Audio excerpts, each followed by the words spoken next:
How's it going, everyone? Welcome to my first vlog where I play 2-5 at a Jamul casino 1000 buy-in. For this first hand, we have Queen Jack suited in the cutoff. There's a $10 straddle in the button, so we make it 35, both the big blind and button call, so we go 3 ways to a flop.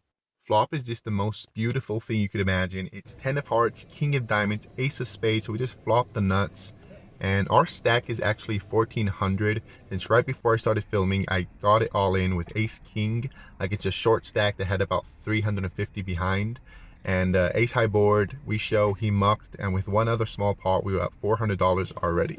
It checks to us, we see bet for $35, button folds, and big blind doesn't call but raises to $100. So yeah, we flop the nuts and get check raised. It just doesn't get better than this. I think we just got a call here. I don't think 3-bet makes that much sense. It just seems like we have the nuts, and he's the big blind, so he doesn't have aces, he doesn't have kings. Maybe he has some 10s that doesn't 3-bet pre-flop, but most likely he just has ace 10, king 10, or chopping against queen jack. So we don't want to 3-bet here and get 2 pairs to fold, so we just call. Turn is a 9 of diamonds, and he bets 150. That's not that big. I was hoping a bigger size since he has 400 behind. But if I jam, again, I still think he could fold plenty of 2 pairs. And I don't think there's any bluffs, so jamming here just seems like the nuts. So once again, I just call, hoping for the dealer, please don't pair the board. And he doesn't when it's a 7 of diamonds. Big blind goes all in for his 400 that he has behind. I snap call, and he shows pocket 10s for bottom flop set, and I show him the bad news, and we take this one down. Next hand, we have pocket kings, under the gun 2. Under the gun, one of the better regs, makes it 15. We 3-bet to 45. It folds back to him, and he 4-bets to 180. And we're both pretty deep, about 300 big blinds. I don't want to 5-bet and get 6-bet. Wouldn't be liking the spot, and I'm happy to play with kings in position, so I decide to call. Flop comes ace 8-8 rainbow, so yeah, not loving it since some of his bluffs are beating us too, the ace 5, ace 4 suited. But he just bets $90, and for that price I don't think we can fold, so we call. Turn is a 5, he checks, and I'm happy to check back. And river's a king, so we river a full house, and now he bets $220. I tanked a little bit, because what hands are playing this way, that 4-bet pre-flop? Maybe aces that didn't think could get 3 streets of value, so decide to check the turn with the plans of betting the river. And so if I raise, that's just jamming all in, and we're pretty deep. And why would I risk that when I didn't really think any hands that we're beating would call or raise? Because maybe ace king, but I think that is betting the turn. So at the end of the day, I didn't think any hand would call or raise that we're beating, so I decided to check, call me a nit, what are you gonna do? And he just mucks. So no clue what hand he had playing this way, that didn't even want to show, but happy to take it down. We're not getting much diversity in hands, and we see once again pocket kings and a hijack, but I'm not complaining, I'm very happy. I make it 15, and both the button and big blind call, so we go 3 ways to a flop. Flop comes 10, 8, 8, 2 hearts. Big blind checks, and I decide to check, pot controlling. Yeah, maybe if the big blind has a 10 and it checks around and the overcard comes, we're going to lose value from him. But if the button has a 10, he's going to be betting most likely. So that's what I decided to do, and the button does bet, and $40, that is pretty big. Big blind folds, and that size, I really didn't think it was going to be an 8. It seems like a protection bet, trying to get folds, scared of overcards, or just a bluff. So my thought was most likely a 10, and after checking, I definitely can't fold pocket kings, so I call. Turn is a 10, that's pretty bad since the hand I thought he most likely had is beating us as well. I check, and we get the good news when he checks behind, so now I'm feeling pretty good about my hand. River's a deuce, and I don't see a merit in betting here since I don't think anything worse is going to call. So I check, and now he bets 50. And yeah, his line doesn't make too much sense to me since I didn't think an 8 would bet that big on a flop, and I don't think a 10 is going to check the turn. So I flick in the call, and he shows king 10. So yeah, he did check the 10 on the turn that I was very surprised of, but what are you going to do? Next hand, there's a button straddle, and we look down at ace queen off in the hijack. Under the gun 2 limps, we make it 45, and only the limper calls, so we go heads up to a flop that comes out ace of spades, queen of clubs, 7 of hearts, so top 2. It checks to us, we see bet for 35, and as the session is going, flopping monsters in straddle pots and getting check raised, he makes it $90, and we call.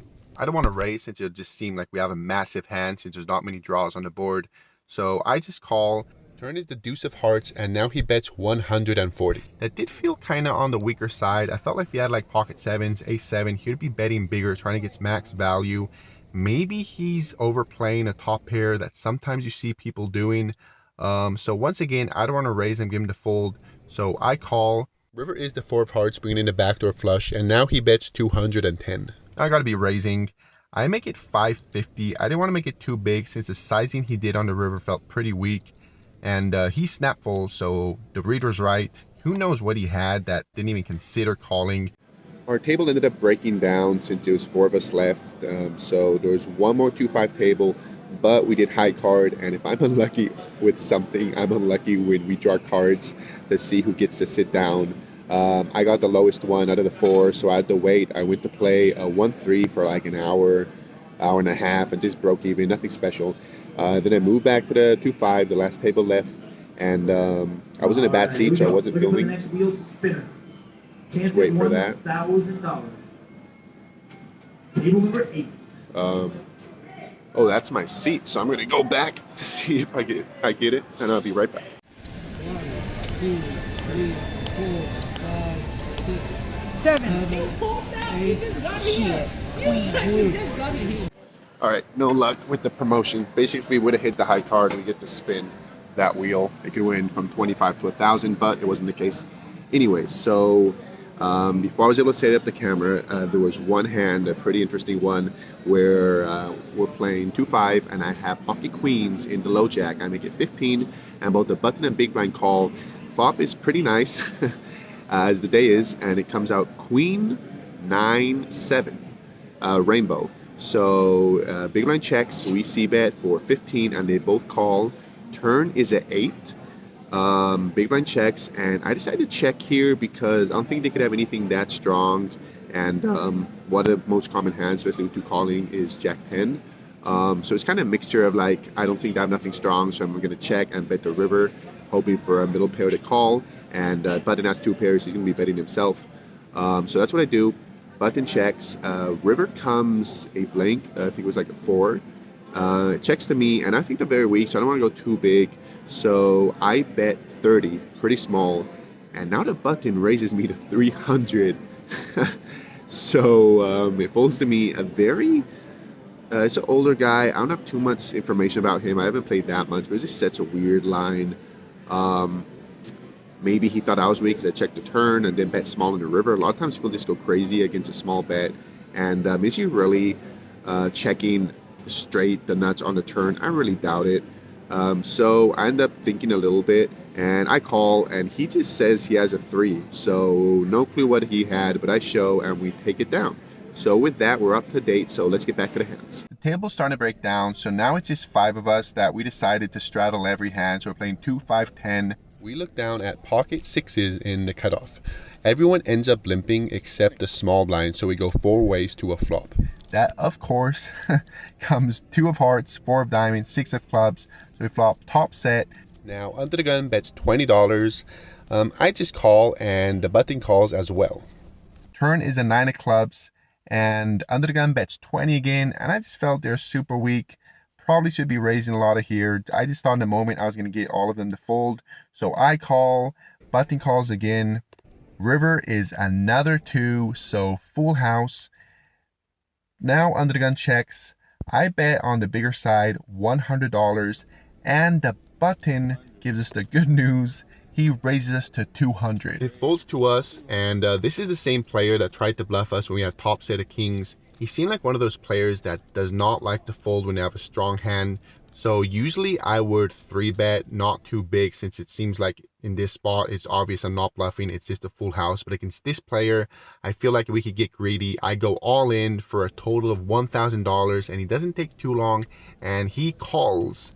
I show, and he shows ace 4 for the backdoor flush. That, yeah, definitely should be a fold, but happy that he did not. On to the last big hand of the night. Again, we're 4-handed, 2, 5, 10, and it limps around, and I decided to check with Jack 10 off. I definitely could raise, definitely raising with the suited version, but this time I decided to check.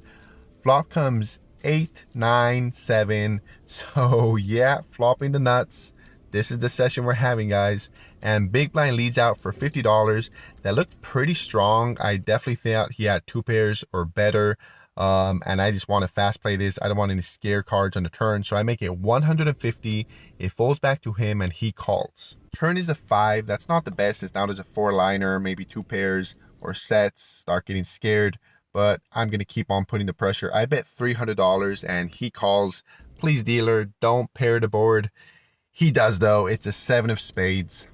I didn't see the value in betting here. He had 300 behind, because now worse straights, I think, could start folding. 2 pairs that are counterfeited are folding, and all that left is full houses. So I decide to just check back, and he shows 10-6 for a worse straight. So yeah, I'm curious. I wonder if he would have called if I jammed, but yeah, definitely not the best river, but yeah. I'm not going to complain with the session I'm having. On to the last hand of the session. We're still playing 2-5-10. We look down at 9-10 off in the button. We make it 30, small blind folds, and big blind and straddler calls, so we go 3 ways to a flop. Flop comes 6 of diamonds, ace of clubs, queen of diamonds. He checks, and definitely think a small bet here would make a lot of sense, but in the moment I just decide to check. Turn is the jack of spades, and now that it checks again to me with the open and a straight draw, I'm gonna bet. I think we could represent a queen that's been safe on the flop, maybe king 10, but I don't think that much, since I'm probably always betting that on the flop with a gut shot to the nuts. But I think queen makes a lot of sense, so I bet $30, and only the big blind calls, so we go heads up to the river. River is a 7 of clubs, and I don't want to bet too big when it checks to me, since we're representing a queen most of the time, and if I had that, I would want to get calls by worse hands like jacks or queens with bad kickers. So with that in mind, I bet $80. He tanks for a little while and finally finds the fold, so we take down this last hand. After that hand, we play a few more until the table breaks down, and with that, we rack up and book the biggest win of our life. And that is the end of our first vlog. How lucky can we be to run like that and to be filming? Yeah, just crazy. Most money we've ever made in a day. And yeah, very happy. Not much more to say about that. Thank you guys for watching. We'll be uploading vlogs like these every single Sunday. So make sure to subscribe, leave a like, leave a comment if you have any opinion about a specific hand. And we'll see you guys next Sunday.